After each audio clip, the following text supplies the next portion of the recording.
Vamos a más detalles de la información. Le adelantaba que esta mañana hemos invitado a platicar aquí con nosotros al doctor Xicoténcatl Vega Picos. Él es especialista en temas de medio ambiente, tiene amplísimas credenciales, ¿no?, para hablar sobre este tema tan importante, ¿no?, el impacto que puede tener, pues, específicamente lo hemos invitado por el tema de la planta de fertilizantes de gas y petroquímica de Occidente, que bueno, está muy familiarizada, está muy socializada con la población del norte del estado de Sinaloa, de toda la entidad, pero bueno, siempre quedan una serie de dudas, ¿no?, sobre, bueno, pues el impacto que se pueda tener en materia de medio ambiente, y por eso es que lo hemos invitado.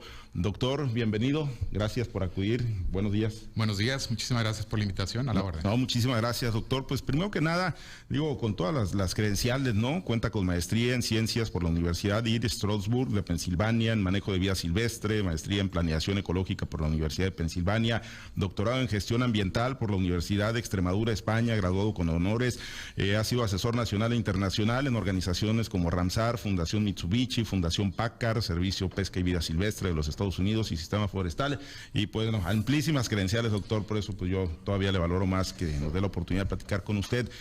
La planta de fertilizantes, vamos al grano, de GPO, ¿contamina, daña el medio ambiente? No, en lo absoluto. ¿Por qué no?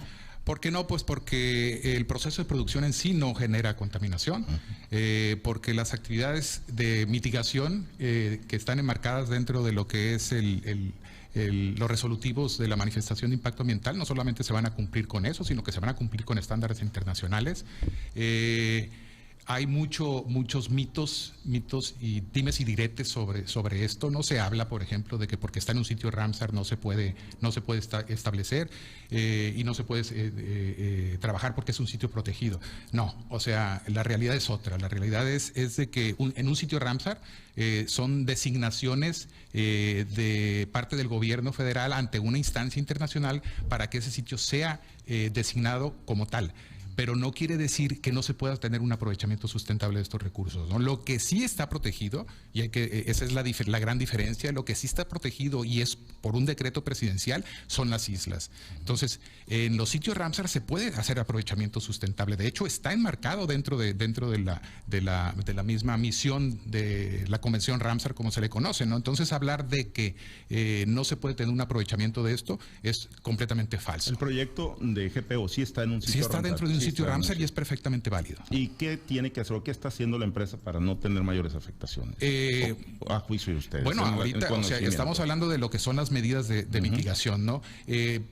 Hay que entender, por ejemplo, que ahorita GPO ni siquiera produce un solo kilo de amoníaco, ¿no? Y ya se están teniendo algunos estudios que nos van a servir como va a ser la línea base para partir de eso, ¿no? Entonces, los programas de remediación de la bahía también están ya por implementarse. Hay convenios con la Universidad Nacional Autónoma de México para que converjan aquí un grupo de expertos en diversos temas ambientales, en diversas áreas del conocimiento que van a hacer trabajos precisamente para remediar la problemática de contaminación que se tiene en este cuerpo lagunar, ¿no? Entonces, estamos hablando de inversiones en pro de la conservación de los recursos naturales que no se han dado y no creo que se vayan a dar en el estado de Sinaloa.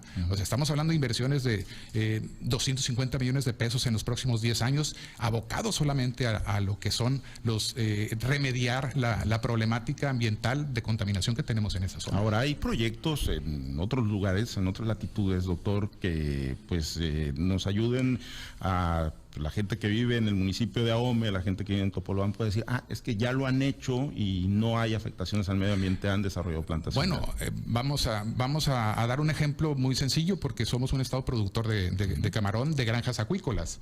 Entonces, hay estudios que se han hecho, por ejemplo, para ver si realmente impacta o no impacta la salinidad en los cuerpos de agua. Hay estudios que se han realizado para determinar si el incremento en la temperatura en esas granjas acuícolas afecta o no afecta al camarón. Y tenemos, o sea, somos el segundo estado de más producción de camarón en granjas acuícolas. Entonces, hablar de que en la bahía de Oguira, porque se va a vertir agua caliente, como se dice, 2.000 metros cúbicos o 1.600 metros cúbicos por hora en una alberca de 2.400.000 litros de agua, pues es una falacia, ¿no? El decir que se va a impactar al camarón, ¿no?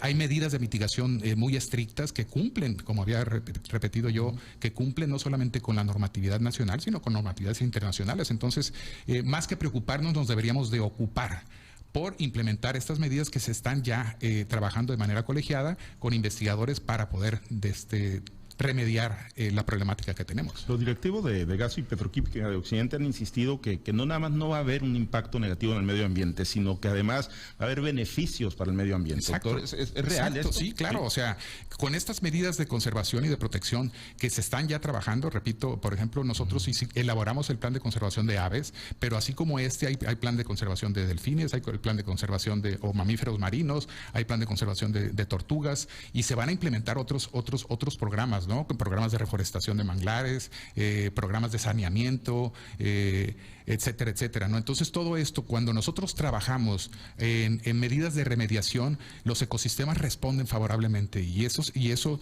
te da una mayor productividad y un mejor aprovechamiento de estos recursos, ¿no? Estamos hablando de la sustentabilidad, y en la sustentabilidad tenemos que visualizar los 3 ejes de la sustentabilidad: el aspecto social, que se va a incluir, el aspecto ambiental, que se va a trabajar también en él, y el aspecto económico, ¿no? Entonces, tenemos estos 3 ejes en este proyecto. Es un proyecto que yo considero que es sustentable, perfectamente compatible con el uso de los recursos naturales, y que encima de eso está comprometiéndose para tener este tipo de acciones de remediación en los ecosistemas, ¿no? Ha pasado por largos procesos judiciales la empresa, con amparos que se han tramitado, que han tenido que dirimir autoridades, incluso pues que se supone que también tienen relación y especialistas en temas de medio ambiente.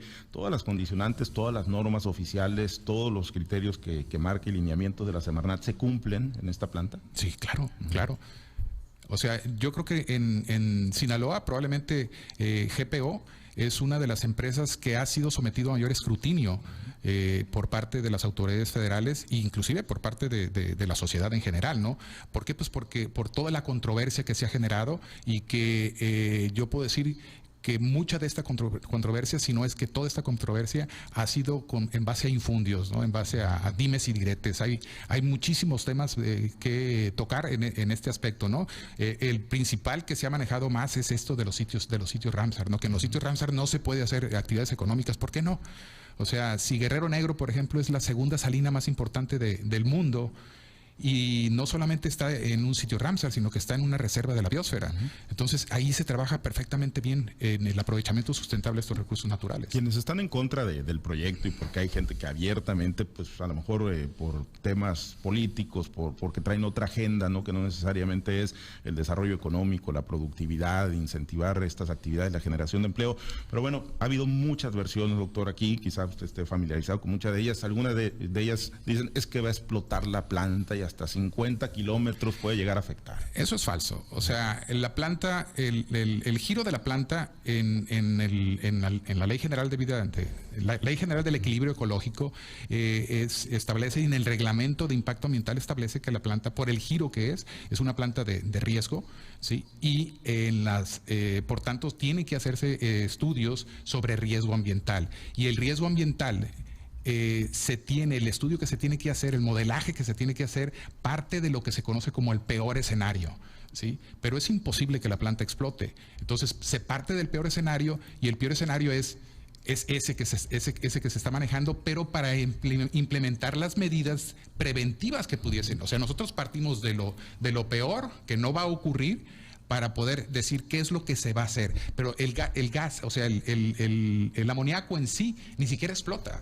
O sea, estamos hablando de un líquido que se maneja a menos de 30 grados centígrados. Es imposible que eso suceda. El sistema de producción en sí tiene diferentes medidas de seguridad. Estamos hablando de estándares elevadísimos. Y, por darte un ejemplo, en México, cuando se producía amoníaco por parte de Pemex, hace años de eso, nunca ha existido un accidente como el que se está hablando aquí, ¿no? Y si estamos hablando de que esta planta maneja estándares internacionales, y van a establecer aquí la planta más segura del mundo.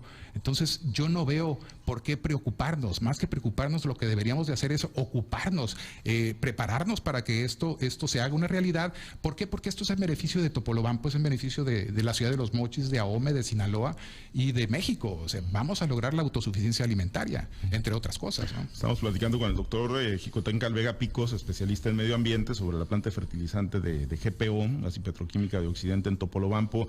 Pues ya nos ha dejado muchas cosas claras, doctor. Entonces, recapitulando, ¿cuáles serían los beneficios a su juicio? Porque entiendo que va a haber beneficios, no nada más, no hay un impacto negativo, hay beneficios. Recapitulando, ¿cuáles serían? Yo creo que es una planta, es una empresa que maneja la sustentabilidad ambiental. Y partiendo de eso, vamos a tener beneficios ambientales. Un programa, como lo había repetido, de restauración de ecosistemas muy importante, único en México, podría decir yo. Y partiendo de ese punto, vamos a tener beneficios sociales, económicos. Es una planta que se conoce o una empresa que se conoce como una empresa tractor. Quiere decir que detrás de todo esto va a haber un bagaje de negocios que se van a ver beneficiados de la misma operación de la planta, ¿no? Que le van a proporcionar las llantas, que alimentos, que hospedaje, que gasolina, qué sé yo. O sea, no sé mucho de cuestiones económicas, pero lo que sí sé es de que la derrama económica que va a dejar para el municipio y para el estado y para México es significativa e importante. Muy bien, pues seguimos pendientes, doctor, atentos y muy en contacto. Muchísimas gracias, seguiremos platicando. Gracias, doctor. El doctor Xicoténcal Vega Picos, especialista en medio ambiente, platicando sobre la planta de GPO, Gas y Petroquímica de Occidente.